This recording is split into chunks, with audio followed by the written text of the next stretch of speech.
విజయవాడలో నిర్లక్ష్యంగా వ్యవహరిస్తున్న ఉద్యోగిపై పోలవరం ఎమ్మెల్యే ఆగ్రహం వ్యక్తం చేశారు. ఏలూరు జిల్లా బుట్టాయిగూడెం మండలం కోట రామచంద్రాపురంలోని ఐటీడీఏ కార్యాలయాన్ని ఎమ్మెల్యే బాలరాజు ఆకస్మికంగా తనిఖీ చేశారు. ఆఫీసులో విధులు నిర్వహిస్తున్న సాయి కుమార్ సెల్ ఫోన్లో పబ్జీ ఆడుతుండటంతో ఎమ్మెల్యే ఆగ్రహం వ్యక్తం చేశారు. ప్రజలకు సేవ చేయకుండా ఇలా ఆడుకోవడంపై ఉన్నతాధికారులకు ఫిర్యాదు చేశారు. ఉద్యోగి సాయి కుమార్ పై చర్యలు తీసుకోవాలని ఆదేశించారు. గిరిజనులకు అందుతున్న పథకాలపై సమీక్ష నిర్వహించారు.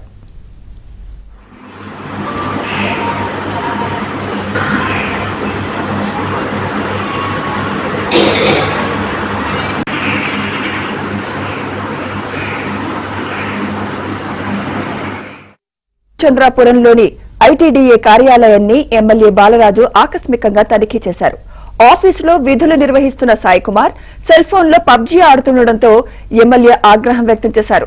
ప్రజలకు సేవ చేయకుండా ఇలా ఆడుకోవడంపై ఉన్నతాధికారులకు ఫిర్యాదు చేశారు. ఉద్యోగి సాయి కుమార్ పై చర్యలు తీసుకోవాలని ఆదేశించారు. గిరిజనులకు అందుతున్న పథకాలపై సమీక్ష నిర్వహించారు.